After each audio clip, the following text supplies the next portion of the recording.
yang nama playlistnya adalah pemrograman web dasar. Nah, cuman sebelum kita berkenalan dengan apa yang akan kita bahas di playlist ini, saya akan berterima kasih dulu kepada Niaga Hoster yang sudah mensponsori video kita kali ini.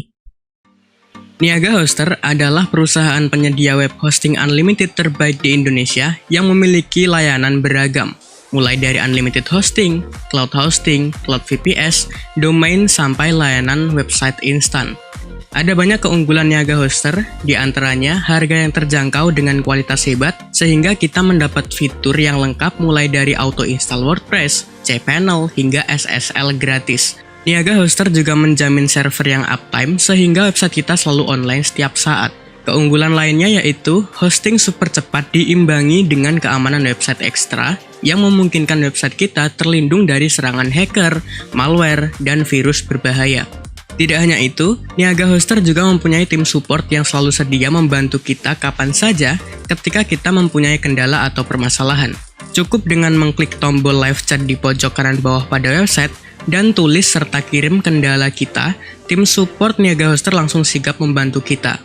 Dan saat ini, Niaga Hoster memberikan diskon yang sangat besar up to 75% untuk salah satu layanannya, yaitu paket personal.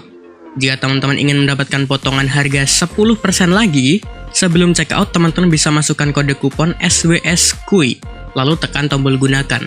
Jadi lumayan banget, kita dapat potongan harga berkali-kali. Jadi tunggu apa lagi? Buat teman-teman yang lagi cari web hosting untuk website atau aplikasi teman-teman, langsung aja kunjungi link yang ada di deskripsi video ini untuk informasi lebih lengkap. Mengingat perkembangan zaman yang serba IT, upgrade sekarang dan awali kesuksesan Anda bersama Niaga Hoster. Baik, sekarang kita lanjut ya teman-teman ya. Jadi ada beberapa topik pembahasan yang akan kita bahas pada video kali ini. Video mengenai pengenalan playlist pemrograman web dasar. Jadi yang pertama yang akan kita bahas nanti ada hal-hal mengenai pemrograman web dasar, kemudian ada prasyarat apa yang harus teman-teman lalui terlebih dahulu kalau mau belajar pemrograman web dasar ini. Terus ada materi apa saja yang kiranya nanti akan kita bahas di playlist ini. Kemudian ada harapan pemahaman akhir yang menjadi target di playlist ini. Begitu. Jadi kita mulai dari yang pertama dulu pembahasannya, yaitu hal-hal mengenai pemrograman web dasar. Oke, ada beberapa hal-hal mengenai pemrograman web dasar. Yang pertama, akan saya informasikan bahwa saya dapat di semester 4 jurusan saya S1 Informatika. Nah, terus dosen pengajar atau dosen pengampu pemrograman web dasar ini adalah Bapak Erlian Reddy Susanto. Kemudian ini ada yang sedikit menarik, gabungan dari mata kuliah Desain Web dan Pemrograman Web 1. Nah, kita akan bahas poin yang berikutnya karena ini agak berkesinambungan. Oke, yang poin berikutnya itu adalah mempelajari serta membuat web statis dan web dinamis. Nah, jadi gini, sebenarnya di kurikulum angkatan saya dan kakak tingkat saya itu berbeda. Jadi kalau di kakak tingkat saya, itu mata kuliah web itu cuman ada 2. Kalau misalnya kita cuman mau ngebuat website. Ada 2, yaitu pemrograman web dasar dan ada pemrograman web lanjutan. Di mana pada mata kuliah pemrograman web dasar, dia membahas mengenai web statis, web dinamis, begitu ya. Kemudian di pemrograman web lanjutan, dia membahas mengenai framework. Jadi bagaimana membuat sebuah website dengan menggunakan framework. Nah, cuman di kurikulum saya, kurikulum 2019, saya angkatan 2019, itu ada 3 mata kuliah mengenai pembuatan web ini. Ada desain web, kemudian pemrograman web 1, pemrograman web 2. Di mana desain web itu hanya berfokus sebenarnya ke website statis aja. Oke, dan itu sudah saya lalui. Nah, kemudian ada pemrograman web 1, di mana saya ambil di semester 5 ini. Oke, kalau saya buat video ini, posisi saya atau semester yang saya tempatin saat ini adalah semester 5. Gitu. Dan ada pemrograman web 2. Jadi di desain web tadi saya ulangi, membahas mengenai website statis, kemudian pemrograman web 1 membahas mengenai website dinamis, dan nanti di pemrograman web 2 menggunakan framework. Nah gitu, jadi agak sedikit berbeda dari kurikulum kakak tingkat saya 1 tahun di atas saya. Gitu, cuman nggak apa-apa ya. Dan di sini saya itu terinspirasi dari yang kurikulumnya kakak tingkat saya. Jadi cuman ada 2 mata kuliah yaitu pemrograman web dasar dan pemrograman web lanjutan. Begitu, karena menurut saya, karena ini kan kalau di YouTube nggak ada kurikulum ya, yang penting kita paham aja. Menurut saya dua itu sudah cukup lah mewakili semuanya, bahkan lebih afdol juga. Begitu. Nah, walaupun sebenarnya di angkatan saya 2019 itu dibagi menjadi 3 untuk belajar web ini, yaitu desain web, pemrograman web 1, dan pemrograman web 2. Cuman di desain web yang sudah saya dapat di semester 4 itu, oke ya, yang sudah saya dapat di semester 4 itu, dia membahas juga mengenai web statis dan web dinamis. Nah, ketika saya semester 5 ini dan ambil pemrograman web 1, itu diulangin lagi untuk yang website dinamisnya. Ya walaupun sebenarnya itu sudah dapat di mata kuliah desain web. Nah, ternyata ketika dosen saya saat ini adalah Bapak Setiawan Syah memberitahukan bahwa sebenarnya di mata kuliah desain web yang saya sudah jumpai di semester 4 tersebut itu hanya berfokus ke website statis agar lebih detail, agar lebih fokus begitu kan, 6 bulannya 1 semester. Nah, terus untuk yang pemrograman web 1 yang saya akan pelajari saat ini, maksudnya itu membahas mengenai website dinamis. Nah, cuman itu agak diulang karena di mata kuliah desain web semester 4 kemarin itu sudah dapat website dinamis. Ya walaupun sebenarnya caranya agak shortcut. Nah, nanti kita bahas lah. Oke, playlist ini poin berikutnya ya. Playlist ini akan berjalan dengan target dan tidak membahas pembuatan web secara profesional. Gitu. Jadi gampangnya gini deh, di playlist ini itu yang penting kita itu tahu bagaimana cara membuat website yang standarnya bagus gitu ya, baik gitu, bukan bagus, cuman baik. Kemudian nanti kita juga akan mengkoneksikan database dan website kita. Nah, kemudian intinya kita buat website yang enak dipandang aja gitu, enggak membuat website secara profesional artinya banyak fitur, kemudian kita tarik library, kita tarik plugin, kita tarik framework dan lain sebagainya. Enggak, di playlist ini yang penting syaratnya website statis dinamis itu terpenuhi aja gitu. Kemudian saat pembelajaran pemrograman web dasar di kampus, bukan pemrograman web dasar sebenarnya, yaitu desain web, ini saya sebutnya pemrograman web dasar atau PWD supaya mewakili playlist kita kali ini aja gitu ya. Saat pembelajaran PWD di kampus, cara belajar banyak mencari shortcut atau jalan pintas ya. Jadi gampangnya gini deh, di mata kuliah desain web yang sudah saya pelajari di semester 4 jurusan saya informatika itu kan membahas mengenai website statis dan dinamis begitu ya.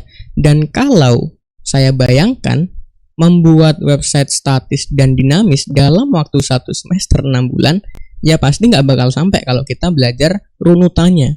Jadi si Bapak Erlian, Bapak Erlian ini memberikan banyak sekali jalan atau cara belajar yang mencari shortcutnya atau jalan pintasnya. Entah itu menggunakan tools yang tinggal drag and drop, menggunakan generator online untuk membuat ini, itu, dan lain sebagainya. Begitu, intinya banyak menggunakan jalan pintas. Nanti di playlist ini kita akan belajar satu-satu, karena di playlist ini kan nggak harus selesai dalam 6 bulan gitu ya, enggak ya. Yang penting teman-teman paham.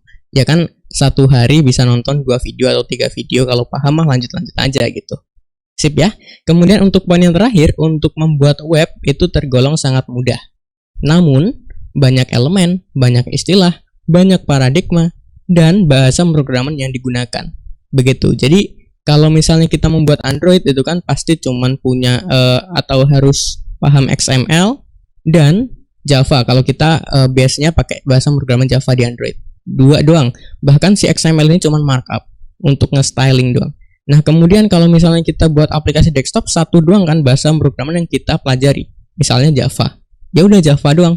Gitu. Di web itu enggak. Untuk styling sendiri, untuk pengolahan data itu sendiri, untuk markupnya sendiri, untuk membuat website kita secara interaktif pun itu sendiri. Jadi banyak bahasa pemrograman yang dikhususkan di perilaku websitenya. Begitu. Ya walaupun ini enggak susah kok. Ya. Tergolong sangat mudah, cuman ya itu tadi, kita akan belajar banyak elemen, banyak istilah, paradigma, dan lain sebagainya. Tapi sekali lagi nggak susah, gitu ya teman-teman ya.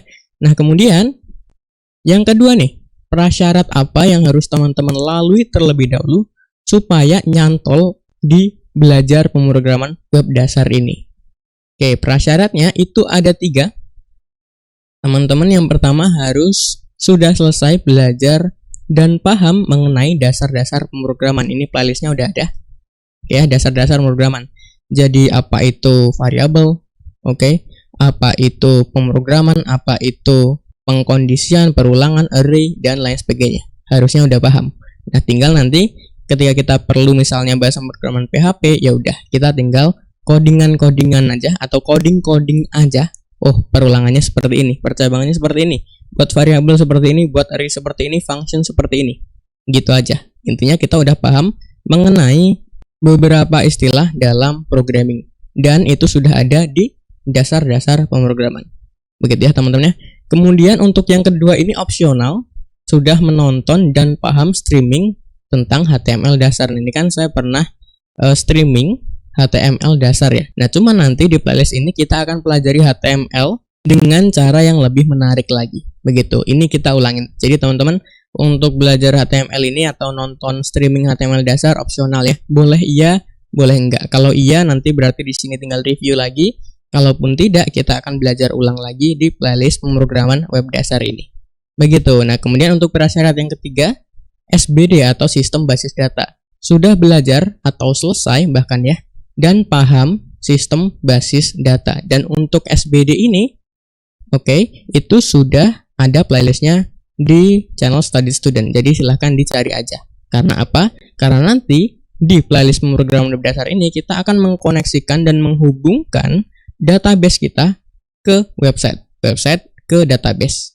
Begitu. Jadi untuk pengolahan datanya bukan menggunakan array dan lain sebagainya, enggak, tapi narik dari database. Begitu ya teman-teman, itu adalah beberapa prasyarat yang harus teman-teman lalui terlebih dahulu. Oke, kalau misalnya DDB belum paham nih, SBD belum deh kayaknya, mending mundur aja dulu, karena kalaupun teman-teman lihat playlist pemrograman web dasar tetap ada kok, nggak dihapus, nggak gitu. Ya daripada di sini nanti malah membingungkan karena ada beberapa hal yang belum dipahami, ya lebih baik mundur sedikit dulu, belajar sampai paham, baru ke sini. Karena untuk playlist ini nggak akan dihapus juga. Begitu ya, jangan khawatir. Itu prasyaratnya teman-teman. Kemudian, nah ini, materi apa saja yang akan kita pelajari di playlist pemrograman web dasar ini. Jadi untuk materinya secara singkat seperti ini. Yang pertama kita akan cari tahu apa itu web, gitu ya. Kemudian persiapannya apa aja, kita mau ngoding itu pakai apa, kemudian bahasa pemrogramannya apa saja, dan lain sebagainya. Kemudian nanti kita akan belajar mengenai HTML dasar, ini perulangan ya, atau mengulang dari streaming kemarin dengan cara yang lebih menyenangkan lah begitu. Kemudian dasar styling dengan CSS, gitu ya dasarnya. Kemudian kita juga akan belajar CSS layouting, jadi bagaimana cara kita mengatur tata letak komponen di website kita, gitu ya. Kemudian nanti juga kita akan menggunakan Bootstrap framework CSS. Oke, kita akan bahas nanti aja. Kemudian nanti ketika website statis kita udah beres, kita akan upload ke hosting GitHub Pages. Gitu. Oke, ini sampai ke website statis beres. Nah, kemudian nanti berikutnya menuju ke website dinamisnya. Kita akan belajar PHP dasar, ini bahasa pemrograman. Terus kita akan mengkoneksikan PHP dan MySQL. Jadi bagaimana website kita terintegrasi dengan database MySQL, begitu ya. Kemudian nanti kita juga akan membuat CRUD system. Jadi studi kasus kita yaitu aplikasi kita bisa create, read, update, delete gitu ya. Datanya dari database. Dan untuk hostingnya, ketika website dinamis kita nanti udah jadi, kita akan upload ke hosting, dan hostingnya menggunakan layanan dari Niaga Hoster. Jadi itu teman-teman beberapa materi ya, walaupun ini cuman konsep dasarnya doang, nanti pasti ada banyak sub yang harus kita lalui juga. Tapi tenang aja, menyenangkan kok. Nah, kemudian yang keempat, pembahasan kita yang terakhir, harapan pemahaman akhir kita di playlist ini itu seperti apa? Jadi bagaimana goals kita di akhir ketika sudah belajar semua materi yang ada di playlist pemrograman web dasar ini seperti apa? Apa aja yang harapannya kita ketahui gitu. Ada beberapa harapan akhir.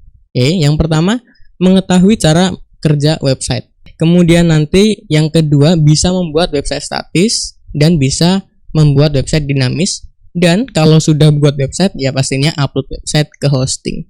Begitu teman-teman. Jadi itulah, kita sudah membahas mengenai hal-hal pemrograman web dasar, kemudian prasyaratnya, lalu materi-materinya apa aja, dan goals akhir kita. Ya, ini mudah-mudahan teman-teman paham juga. Ya, kita sama-sama belajar lah ya, supaya kita bisa mencapai harapan pemahaman akhir ini. Begitu. Dan ada sebiji kalimat dari saya, belajar pemrograman web itu mudah dan menyenangkan. Apalagi kalau kita lihat, semua perusahaan pasti butuh website. Perusahaan mana yang tidak butuh website? Gitu. Jadi kalau belajar web nggak ada ruginya sama sekali. Mudah kok, menyenangkan. Ya walaupun sekali lagi itu tergantung kemauan dan niat juga ya. Gitu. Jadi itu aja untuk video kali ini, dan video selanjutnya kita akan membahas mengenai apa itu web. Begitu ya teman-teman ya. Jadi saya rasa itu aja untuk video kali ini. Saya Sabriansyah pamit, saya ucapkan thank you. Terima kasih, keep learning and keep spirits. Kita berjumpa lagi di video selanjutnya.